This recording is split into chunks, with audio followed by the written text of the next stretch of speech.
Hey Travis. Matt, what? Are you awake? Why does it seem like every time we start one of these, you are asleep, like, immediately before we do one of these reviews? Usually because we record an hour before I go to sleep.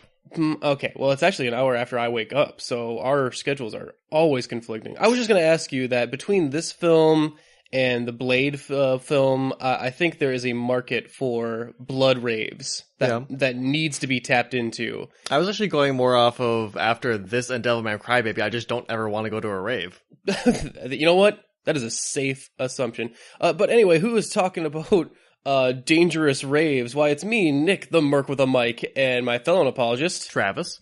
And, of course, this is Netflix and Kill, where we review killer movies on Netflix with some of the most lovely guests you will ever meet. This week, we have Christopher Cox. Chris, say hi. You young whippersnappers, keep it down. I'm trying to sleep over here. See, I'm not the only one.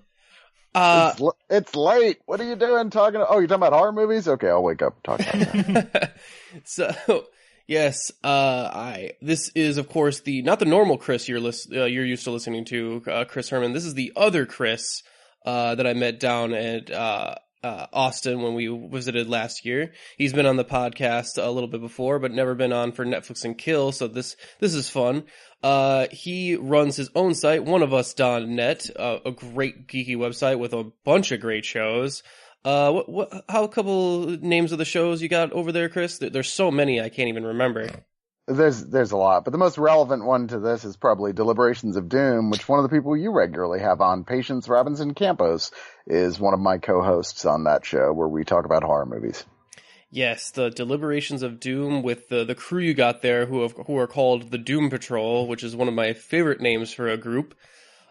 Makes me think something horrible is going to happen to you guys every issue. But it does. We get so drunk that we're in pain for like 3 days because we're all old. But yeah, it's a great show. Of course, we've had Patience on plenty of times before, but this is the first time we've had you on. I am so excited for the film you have picked this week. The film we are talking about is the 2012 film The Collection. Where is this place, anyway? It's right up here.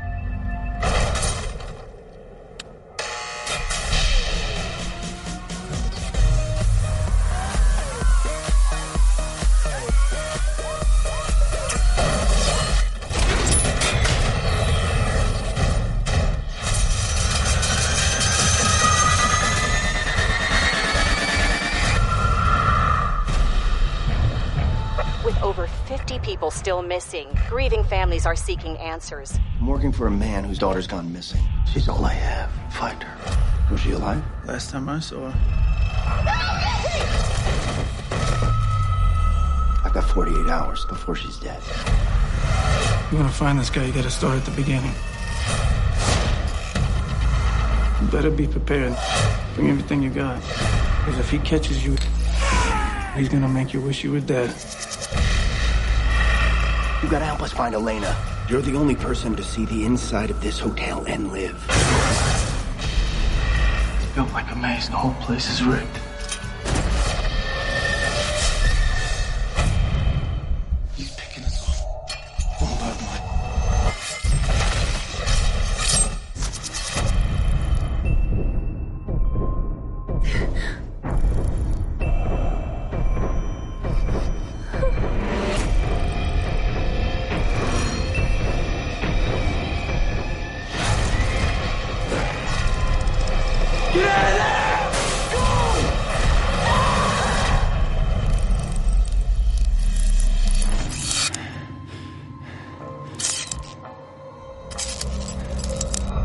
So this is actually a sequel.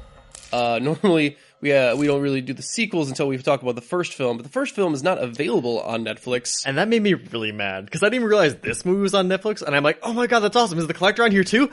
No. It is really frustrating when not only do they only have part of a franchise on Netflix, but it'll be like, it's films 2 and 5? What? This is bullshit. But they have all the Sharknado movies, so don't you worry. Yeah. 1 through 6, they have them all. So fantastic. But for those listening at home, Chris, would you like to give a brief rundown of what The Collection is about?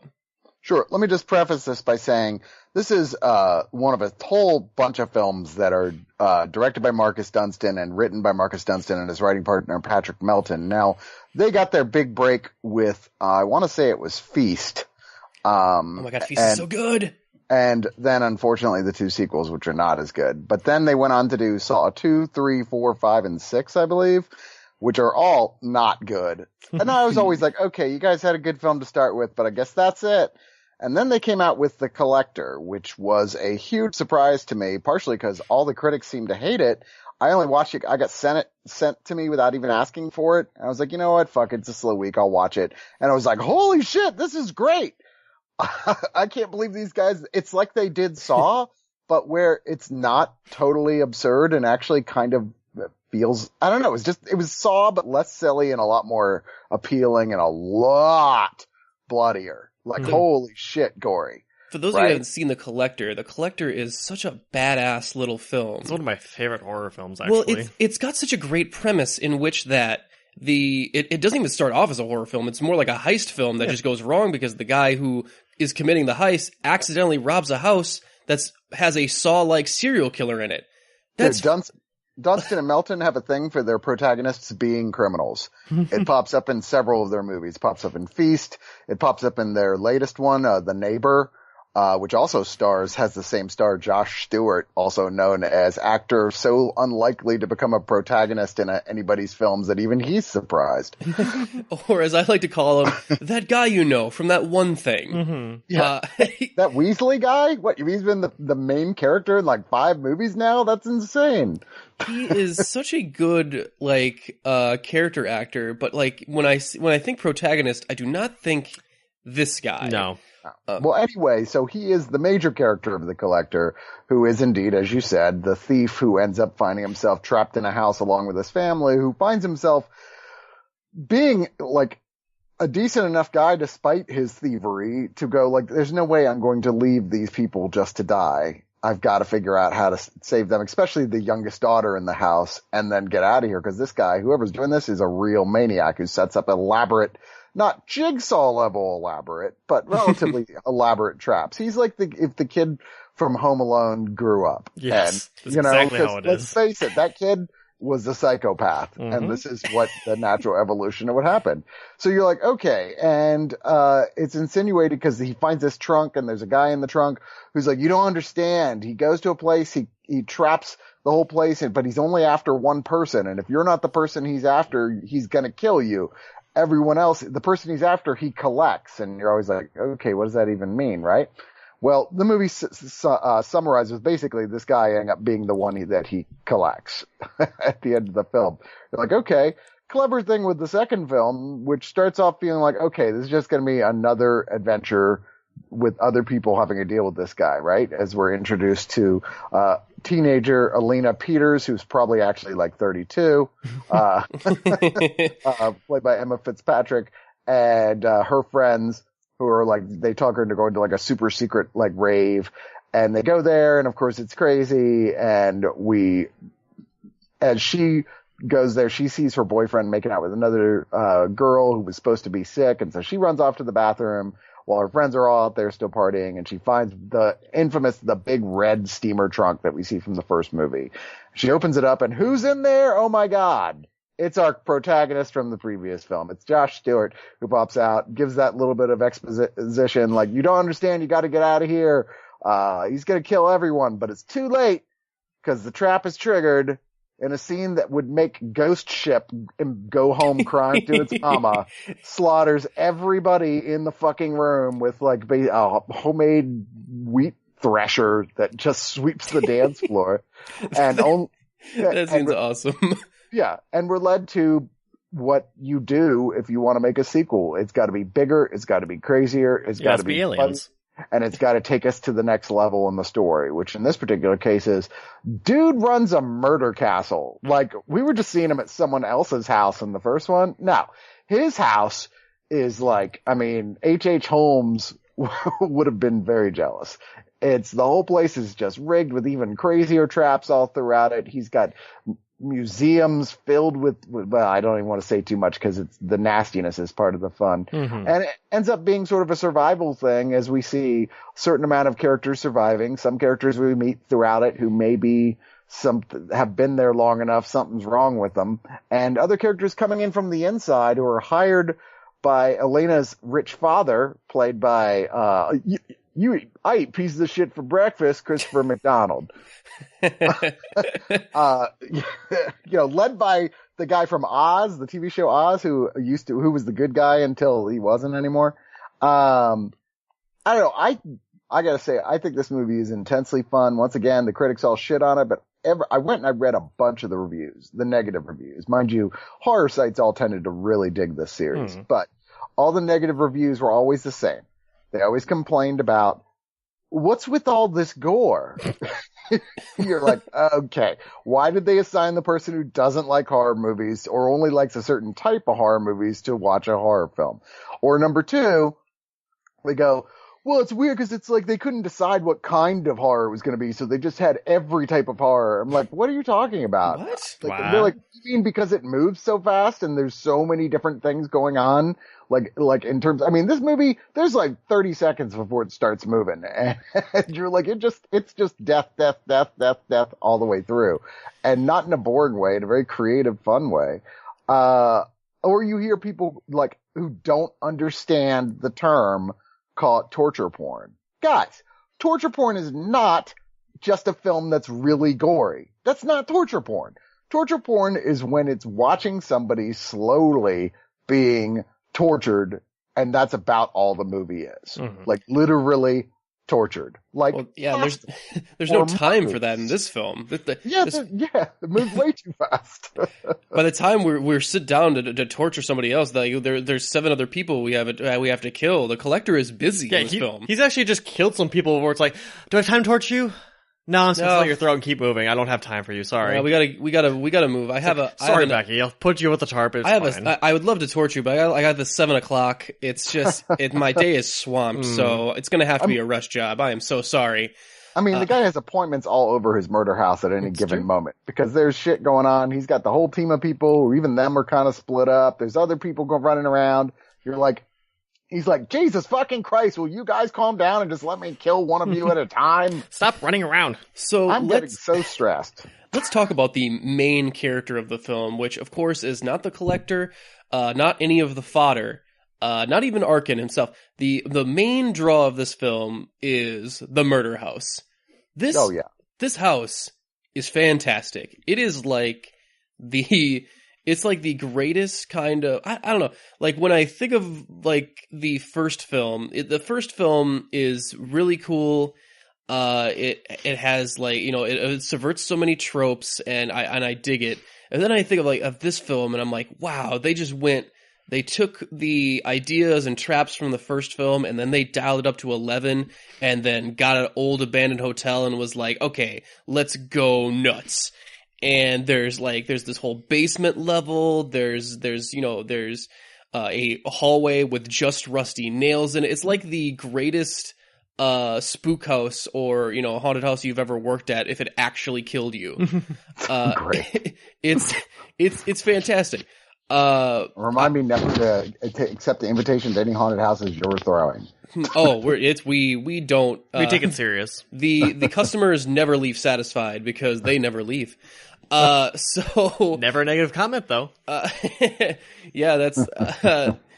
But yeah, even this film has a different even color palette than the last film. The last film had like browns and kind of like a darker sort of like kind of even blue lit. Yeah, it's like even like a greenish.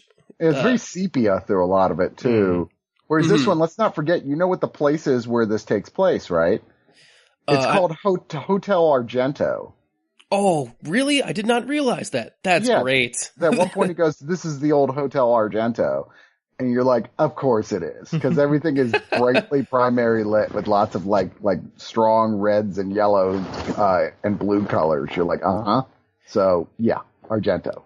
Yeah, there's like, there's glowing blue from the collection cases he's got. There's the deep red of like the one hallway level, and then there's the white, like almost like sterile place where our female protagonist first wakes up. Well, even like that pit of bodies he has, like, is, even though it's darkly lit, is still so red. It's like, nope, I can clearly see what's going on down there.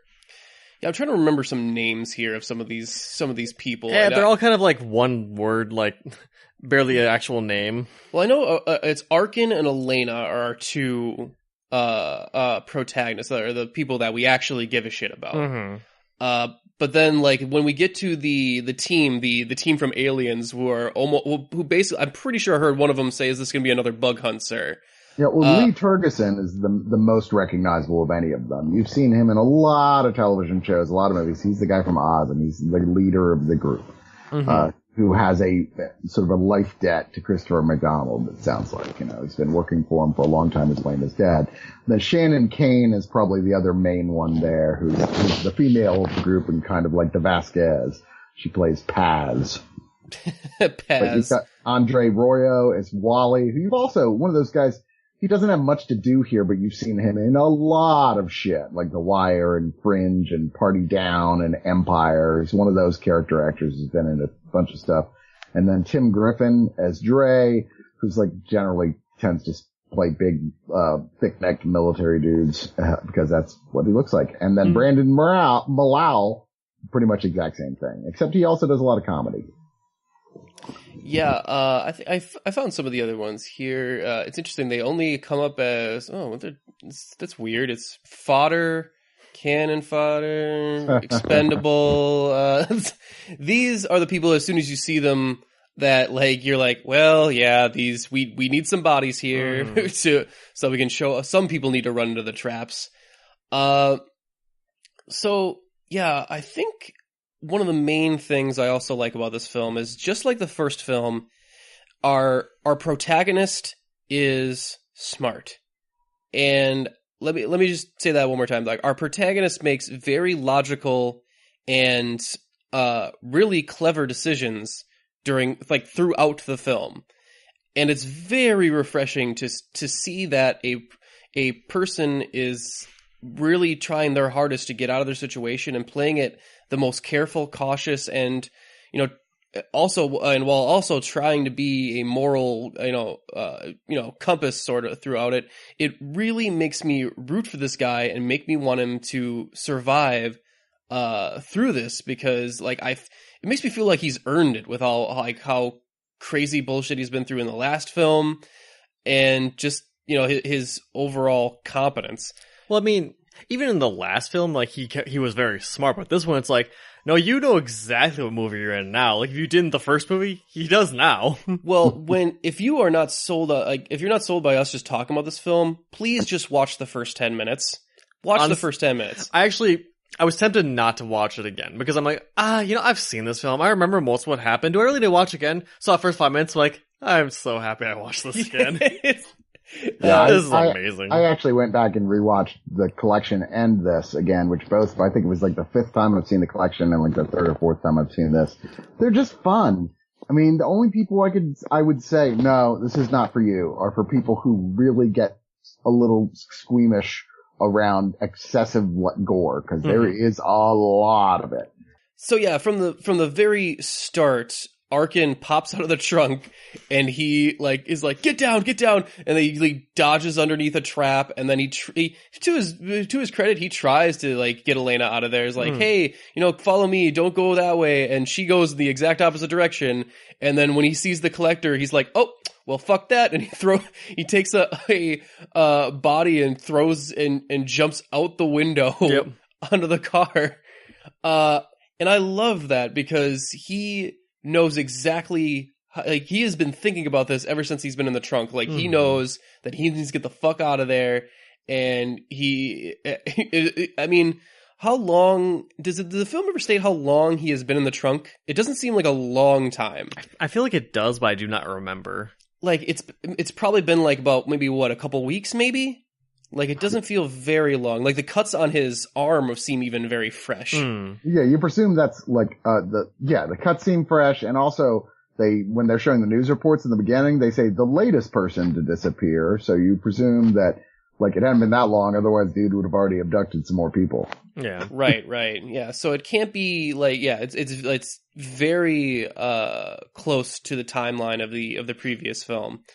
And yeah, he's actually cut his arm to the point where he made cuts whenever they made turns and whenever he got to 100 to kind of know where the location of the collection actually is. Mm-hmm. So that's the reason that he gets brought on this mission, which is really fun. I mean, I love that we hit the hospital and, you know, we finally get to see his family from the first film, which was actually a big hanging question because, you know, he was doing this all for his family in the first film. Yeah. So it's good to see that they were, you know, they made it. They were alive because they were getting threatened by some serious people. Yeah, that whole I'm in debt with the mob storyline just kind of got dropped. Yeah, like things. He probably still doesn't have the what was it, like did he have some sort of jewel the first one? Yeah, I presume he didn't still have it on him. Yeah, I mean, you'd think he wouldn't have it. Like, that would be a big deal, but no, it's I guess it's okay. I guess if you get abducted by the serial killer, the mob gives you a pass.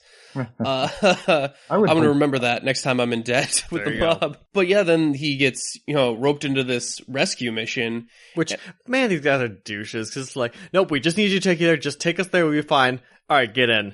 Well, no, fuck yourself. He's very understandable because it's like, okay, look, this is bad, and you guys are probably all gonna die if you do this. But I'll get you there. I'll get you there. But I will not go inside. I will not step 1 foot in there. Okay? And he's like, yeah, okay, for real though. No takesy backsies. I'm not going back, dude. Pinky swear. Okay, you're not going in. And then like they get there, he's like, hey, you mind opening the door for us? You're the thief. Okay, but then I'm gone. Oh, yeah, sure. Yeah, then you're gone. And he opens up the door like, okay, you're in first. Excuse me? Yeah, we're not stepping in there first. We need someone to go in front of us. Yeah, honestly, that was the only thing he did in the movie where you're like, yeah, okay, you're not as smart as you let on, because I think anyone could have seen that coming ahead of time. Yeah, I mean, it wasn't exactly rocket science. We're like, really? You didn't? I do love his response too of like, we're just like, oh, eat a dick.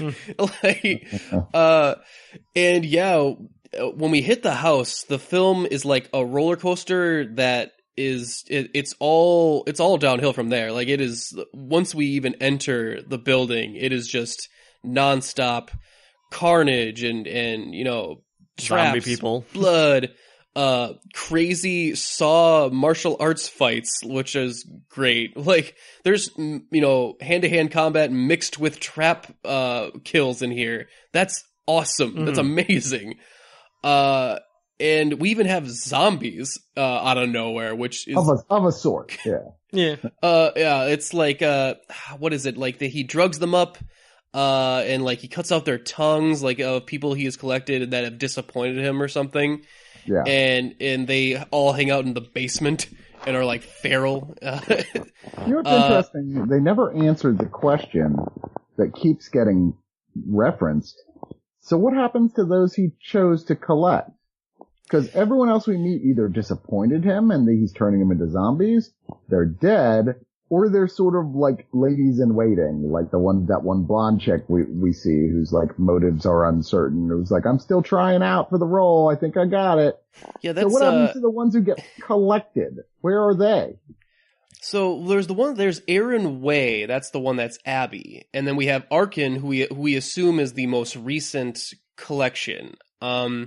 Now, if I were to posit a theory, I say that he plays with his food for a while. Because he collects, you know, a bunch of stuff, but one of his main collection of when he goes to these houses, he gets one person. He collects the survivor, which is what a fantastic idea for a franchise. Yeah, collecting the survivor. That's like if they had a cameo by like Jamie Lee Curtis or some other scream queen in here, that would have been fucking awesome. Like, of just like he just collects the, you know, the sister from Halloween or something, like anyone that's the smart enough protagonist.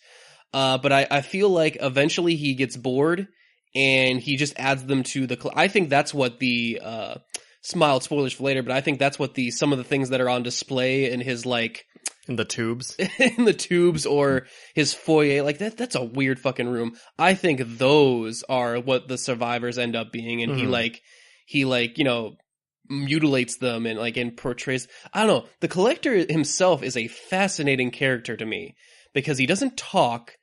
But he does like emote until he does. Yes. Well. He gets like one line in the movie. Yeah, he does get one line. But he when the guys first show up and he sees a bunch of people outside of his own place, we see him react to it. And he seems very, visually upset. Like, it's like, oh, what? There are intruders on my home turf. He seems very, I don't know, I actually get from just the physical acting, like, oh, he feels like his own space, his sacred space is violated, which is really cool. He always do something really weird with his eyes too. Like there was this like glowy effect almost. I think it's some sort of special contact that they use with his eye, because it's like the mask. It's like the mask itself it's not completely black, but it's like the pupil's so big looks inhuman. Mm-hmm. Yeah. Where it's like you can see there's still some white around the edges, but it's definitely much bigger than an eye usually the pupil part of an eye gets. Yeah. So presumably specialized contacts of some kind. Yeah. Big ups to the actor they got to play Randall Archer, who is actually a stuntman as well. He does a lot of physical stuff. He works. He's not the actor who played Randall Archer. He is Randall Archer. Oh, sorry. Did I say Archer? I meant the actor who played the words. Collector, Yeah. the artist formerly known as Randall Archer. I am sorry. Not the same guy who played him in The Collector. No, so that's interesting. I think they needed someone probably for a little bit more physical work on this one. Yeah, he does have to do some more like martial arts play and that sort of thing. We even see the Collector use guns in this one, which is pretty neat. I don't know, like the Collector to me seems like he might have been some sort of maybe some sort of military guy or something. Not even unlike the guys who are coming in to take him out in this film. Like I think he was some sort of wet work guy. But also he seems very smart. He collects, he's like an anthropologist and he collects bugs and, all sorts of stuff. Not only just humans and stuff. I don't know. He's a very interesting guy to me. Chris, what do you think about this guy as a slasher? How does he hold up in the pantheon? Well, he's definitely one of those people that makes me wish they would do more films in the series, because the film is kind of tantalizing in just the tiny little bits we get. I mean, why is he doing what he's doing? He clearly, A, comes from a lot of money, because how else could he build a murder castle? Mm-hmm. B, is super intelligent, and has a lot of knowledge and experience of how traps work and things like that. I mean, like we've seen when he's hand-to-hand fighting, he immediately reverts into actual military fighting, position. Even like watching the way he flipped his knife when he's getting into a fight with Lee. I was like, okay, this guy clearly has real proper training, and obviously because he's able to hold his own in a fight versus a dude who we've already established has military training. I mean, and then when we eventually get to see, I mean, the dude looks like he lives in like a fucking townhouse in Seattle or something. You're like, well, wait a minute. That doesn't really look like a huge mansion or something. There's like just enough to feel contradictory, but like not enough for me to like say that he has become one of the eternal horror avatars. I mean, I really feel like this series, he's incidental next to Josh Stewart, who is so strongly the protagonist and most interesting character in these films. The Collector himself, once again, he's just wearing a relatively simple mask. He's somewhat nondescript as killers go in his look, but he doesn't really need to be more than that, because look at everything that he does. He's Jigsaw if he wasn't so show-offy. Yeah, I think that's what really makes him stand out to me, is that even though we know more about Jigsaw, in the Saw franchise, I actually feel like the Collector has a little bit more of a personality than, Jigsaw, spoiler for that series, but he's not exactly in most of that franchise other than like flashbacks and stuff. So like there's not a lot of mystery left to him. And this one has like enough mystery to really make him interesting. But I think Chris is right. Like the real star and kind of like, cornerstone of this film is Arkin, because the horror film is only as good as its protagonist and how you want them to succeed. And Arkin is a very sympathetic character that while being a thief, it's really hard to not root for this guy. Like you want him to get one over on this piece of shit that's been torturing him and has fucked him up, and he makes, just quick decisions. There's a point where he gets a gun later that most people, when they get a gun in a horror movie, they become morons. They miss every shot. They use it, or they drop it at any point, or when the magazine runs out, like, well, I might never run into bullets again, so I'm just gonna throw the gun. He actually does the smartest thing I've ever seen anyone, like, where he uses the gun as a tool. He shoots a civilian. Well, it's like, well, I need the cops to come here. One shot draws attention. A man down draws ambulance and cops. So it's just really, and it's something I'd never seen in another horror movie before, which I was just like, wow. It's a dick move, but if you want to get out, that's how you do it. I know. I loved how he was like, sorry, dude. Like, it was, but he was, I'll let it go. He was in a stressful situation. So, yeah, I really like him, and the acting in this movie is actually surprisingly really good. I say surprisingly because, most of the time we get no-name actors in like low-budget horror films, but they spent the money to get, Shooter McGavin as the dad who, during that flashback where he's, crawling towards his daughter, that was a really intense scene. Yeah. For that. Yeah. And actually, rather than establishing that relationship, it actually establishes the relationship between Elena and her, what seems like almost like father figure bodyguard. Because their relationship seems more fatherly than even her like even more so than her own father. So I don't know. It was really, I could feel why this guy was going to this extreme lengths to get Elena back. Like I was really feeling it. Now we haven't really said about Elena herself, which one thing I do really like about this movie is that it doesn't ever really make her the damsel in distress. This girl's entirely competent and is on top of that shit. She is like, Arkin had to be like, oh, thank God, I'm not trying to rescue a moron. This girl actually can handle her own. In fact, all the women in this movie who aren't either, when we meet, aren't already twisted by the evil of the collector or survive up to the point of the hotel are relatively have their shit together, are smart and kind of badasses. And that's always refreshing to see, especially in a film led by a very sort of almost aggro macho, character like Arkin. Yeah. I think Elena is very cool. Like there's even a small little snippet of like where she has a hearing aid and, the other girl gets very afraid. It's like, oh my God, no, you're damaged. You're not like perfect or whatnot. This is obviously a test for me then. This is another like, yeah, she gets very afraid, and it's, another little piece about the collector, like the idea that he needs prime specimens. Yeah, he's ableist, I guess. Yeah. So and I love that she immediately, when she wakes up in the trunk, she gets herself out, and then there's a whole sequence where she has to hide in the like medical room. And he unleashes like a bunch of spiders, and she's like, just okay, I'm creeped out, but I cannot make a sound because it is life or death for me, and I'm not one of those dumb girls that he tried to rescue in the first. You remember the first movie where anyone he tried to rescue almost immediately died, killed themselves? Yeah. Like they were not nearly as smart as this girl. Listen, the house is filled with traps, don't. They're like, fuck you, I don't know you. Oh, dead. And the only one who would listen to him was the little girl. It was like, yeah, okay.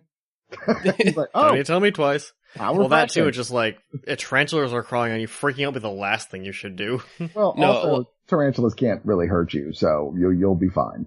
Yeah. Well, I think that was interesting. I thought that was his plan too, of just like, okay, I don't want to kill her or anything, so I'm just going to make her freak out and then hopefully catch her. Like, he was operating on, normal horror movie rules. Yeah. Like, okay, well, she'll get scared and she'll make the dumb horror movie rule of like running right into my arms.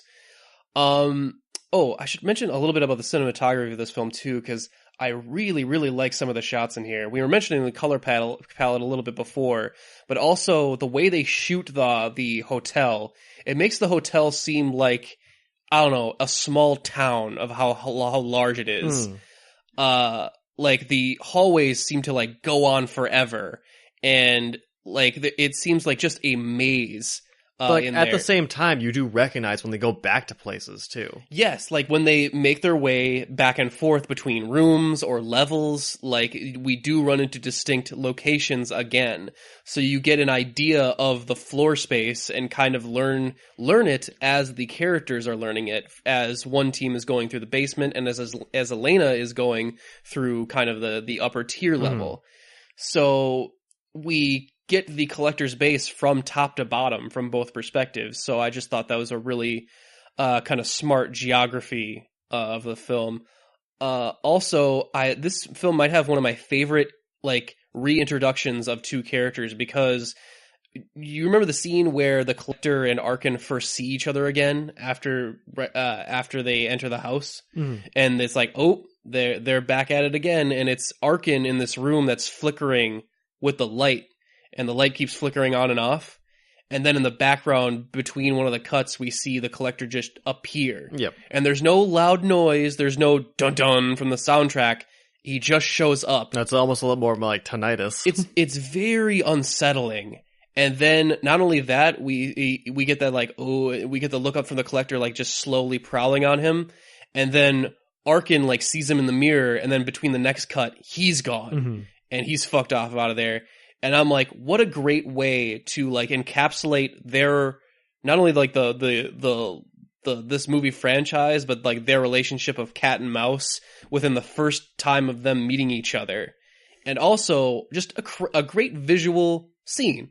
Like, it's really efficient in not only just visual storytelling. I thought that was really cool. Let's see. Not too much else we haven't talked about yet until we go to the spoiler section.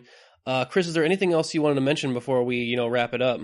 Like the one thing I always think of is the scene we talked about with the, his part of the most grisly part of his collection always reminds me of that scene in Alien Resurrection with the Sigourney Weaver's failed clones in the tanks. I'm like, oh wow, that guy like really likes that movie, I guess. I don't know. I would like Ron Perlman to show up later after all the tubes are broken, which is like just a waste of fucking ammo. Yeah, the other stuff I want to say all involves a pretty heavy spoiler, so. Okay, we'll save it for the spoiler section then. So with that, you know what? We should mention, without spoiling who it is, our favorite kills of the movie. Let's see, what is my favorite kill? I think it has to be, I know it's typical and we've already talked about it, but that fucking wheat turbine rave thing. It's hard to beat that. That's I questioned my own bloodlust when I saw that, because I threw both my hands in the air when I first saw that. I was like, yeah! And just as people are liquefying in front of it. And no one seems to notice. No one seems to notice until it's absolutely too late. Well, it is at a rave with really loud music and sweat flinging everywhere. People probably... Yeah, like the DJ didn't notice and it was coming at her from the front. But she was busy DJing, okay? Yes. She was dedicated to her craft. Up until her death, she was doing what she loved. I commend that. Yeah, there's much we should all ask for that.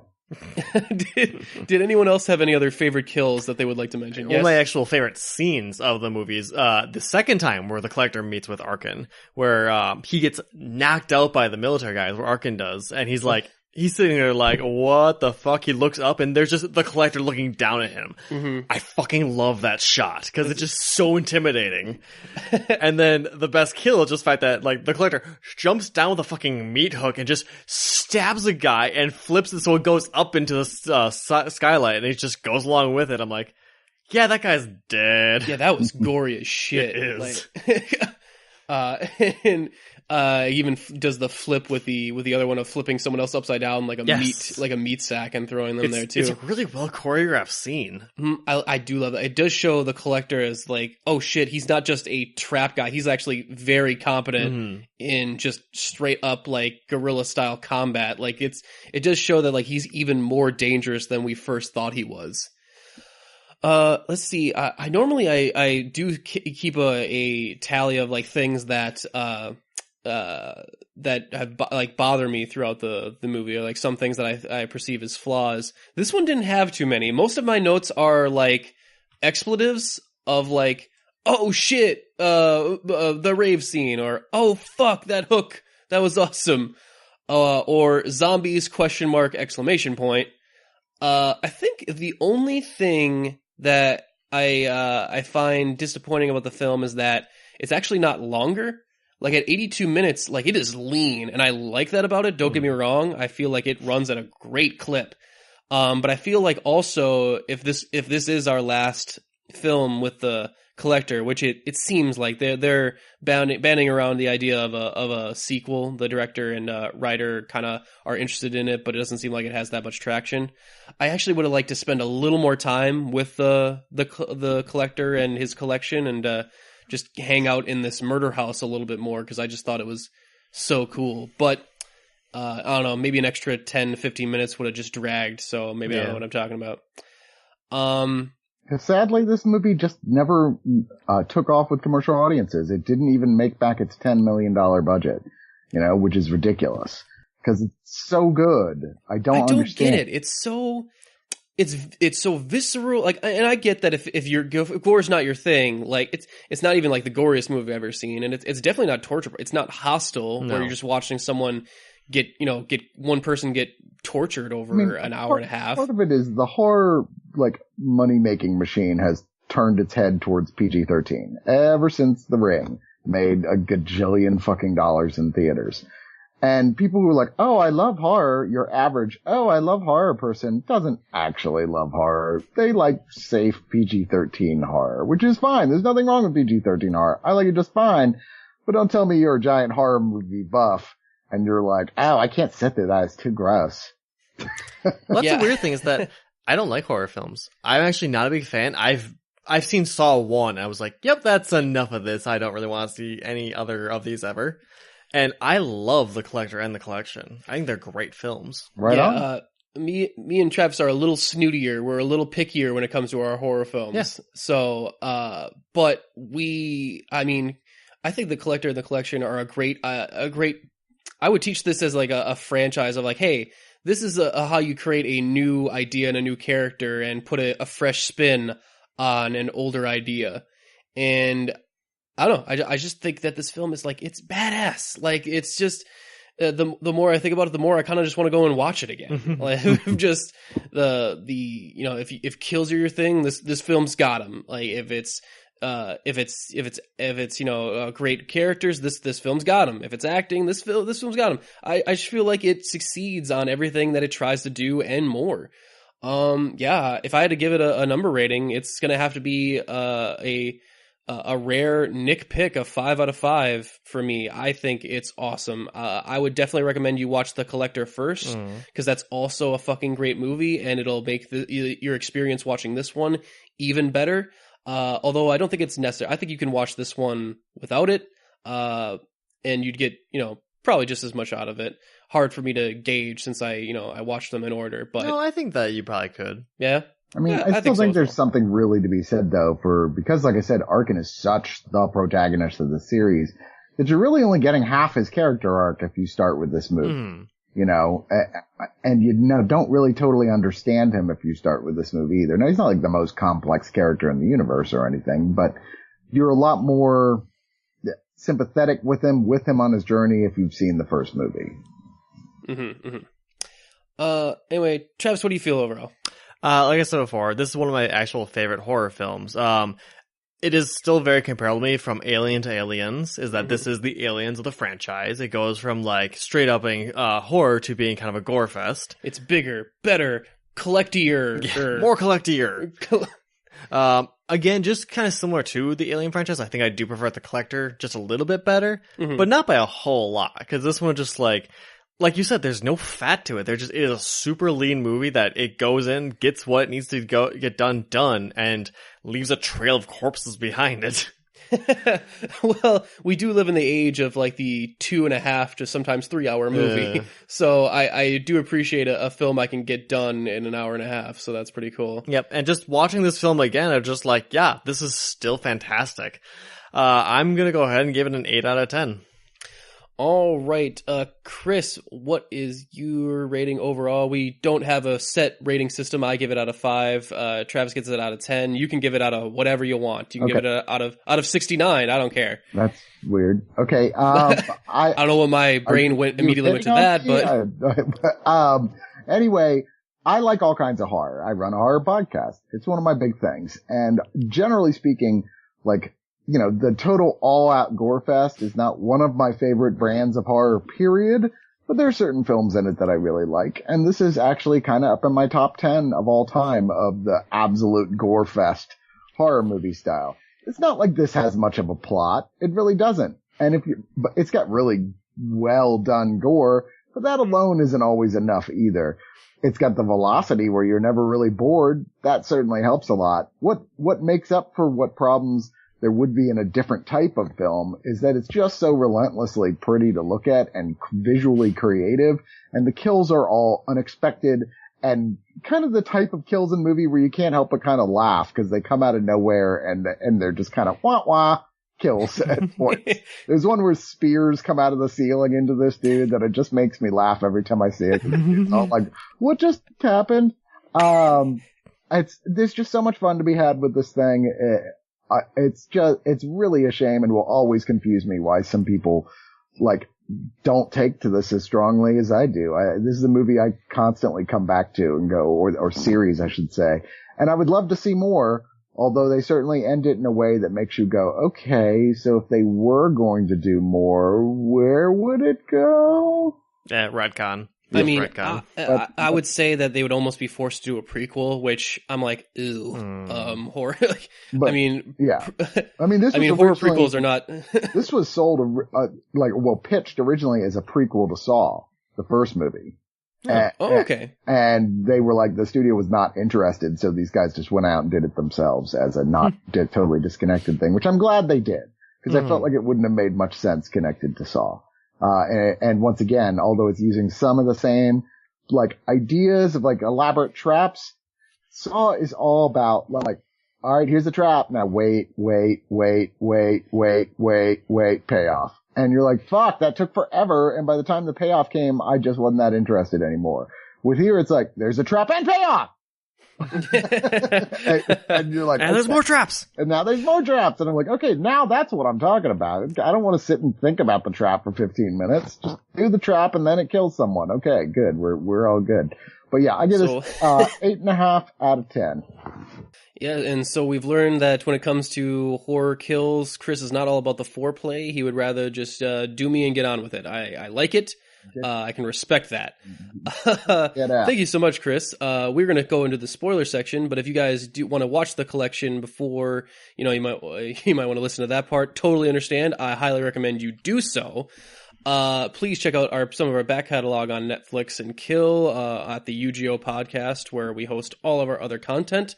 Some great stuff there. Check us out on Facebook. Maybe, give us a recommendation for either a guest we can have on or a movie you would like us to cover. You can do that on Facebook or on Twitter at UGO podcast. Chris, where can the people find you and your stuff, your lovely content? Once again, at oneofus.net. I'm all over that bitch. Yes, and a site that I greatly enjoy. I love a lot of the shows on there as well.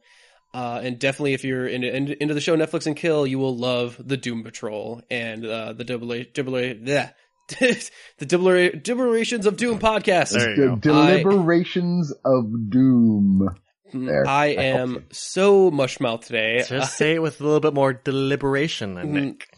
Wow, you show off. You fucking show. Anyway, we're going to go into a small musical break, and we'll be back right after this, you motherfucker.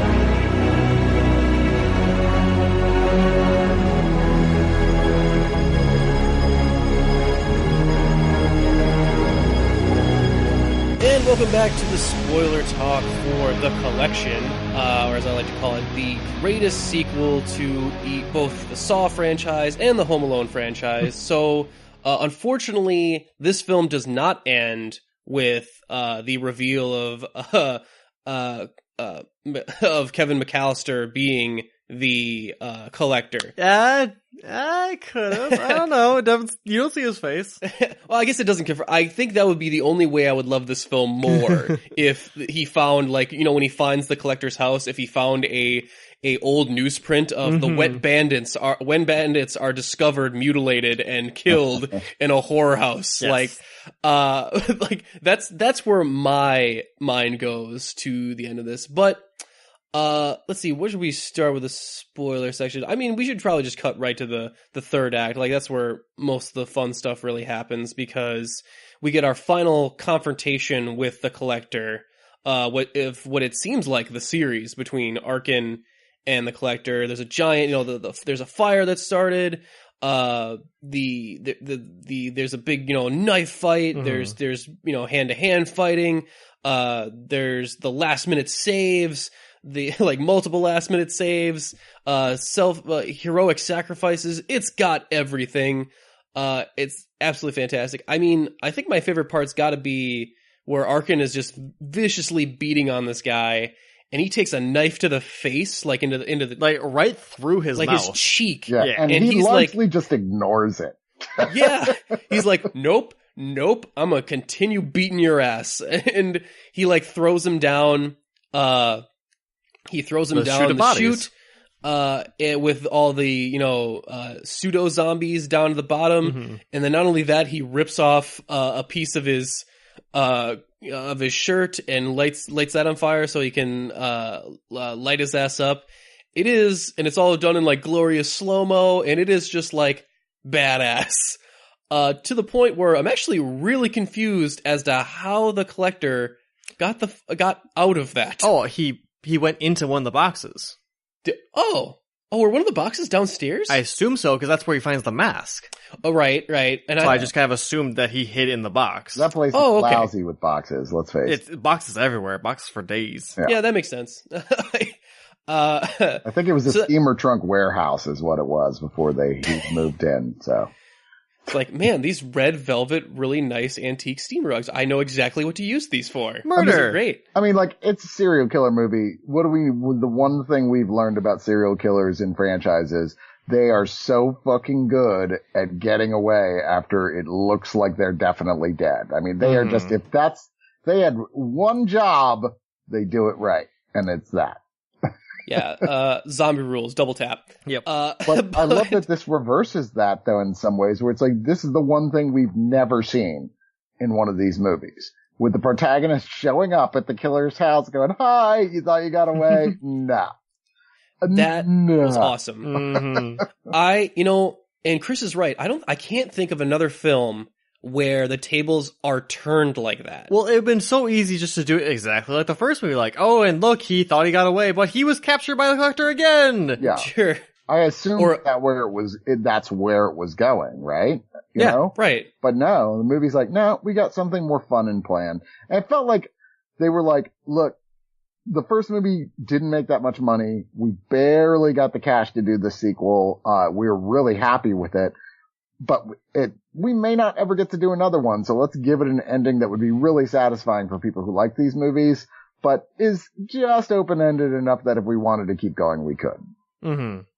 Yeah, I mean, and then he tricks him with the music, and then he comes down. There's this great face-off, and he just I'm not gonna, I figured out that.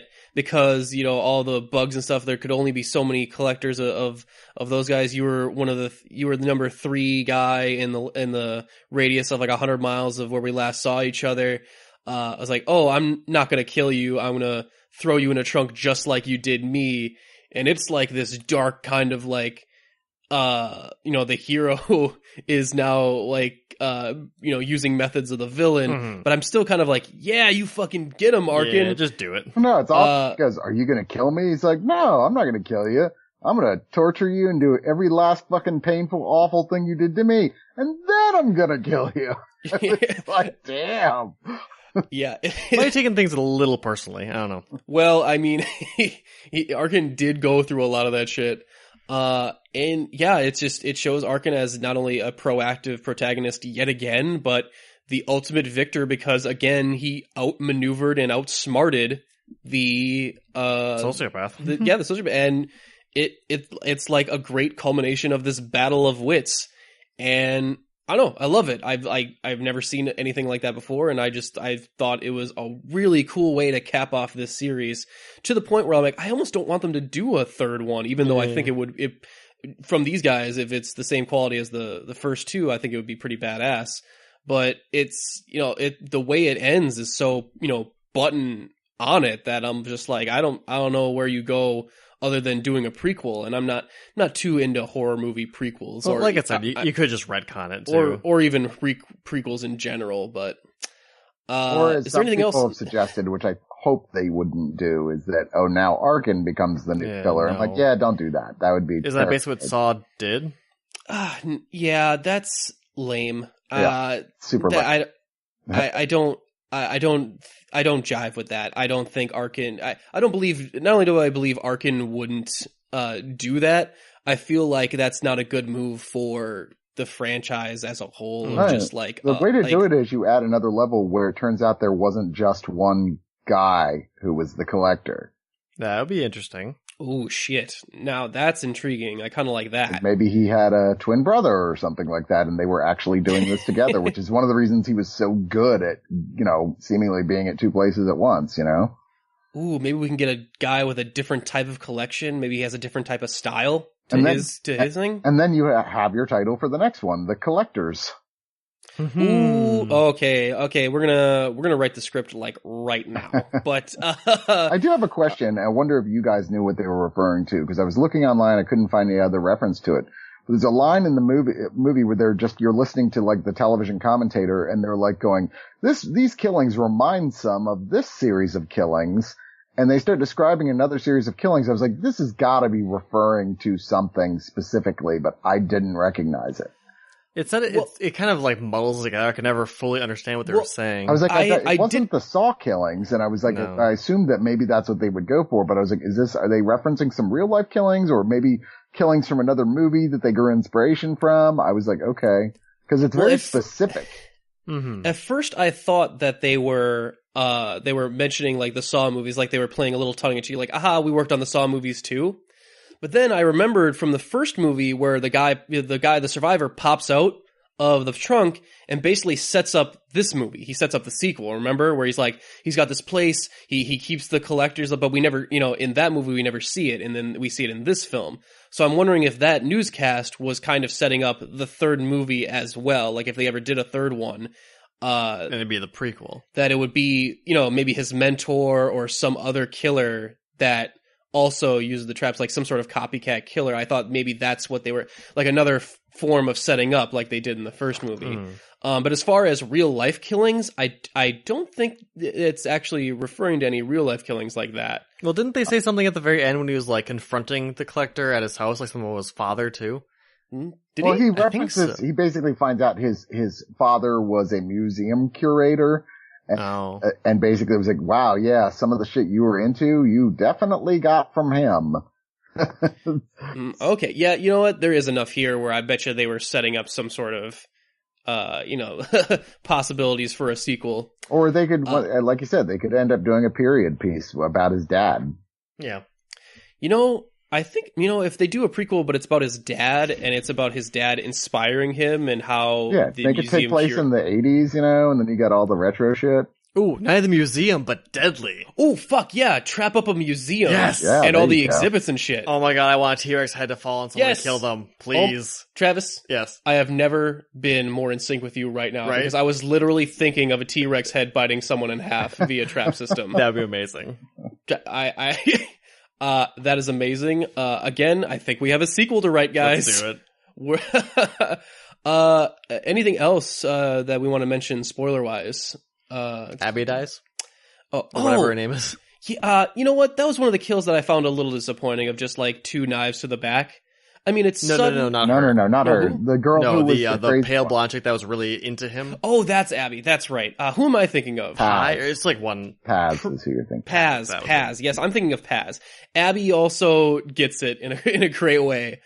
Paz is a little underwhelming. Yeah, but she got the total Assassin's Creed death, you know?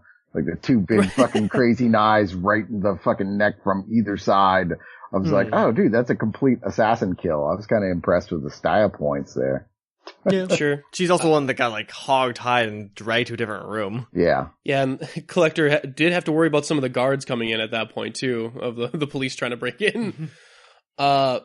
Oh yeah, I also love the save with the water from the collector tubes. Mm-hmm. I like that. Just the visual of it's really cool, and the color scheme. Well, that and Elena being getting the final save in there.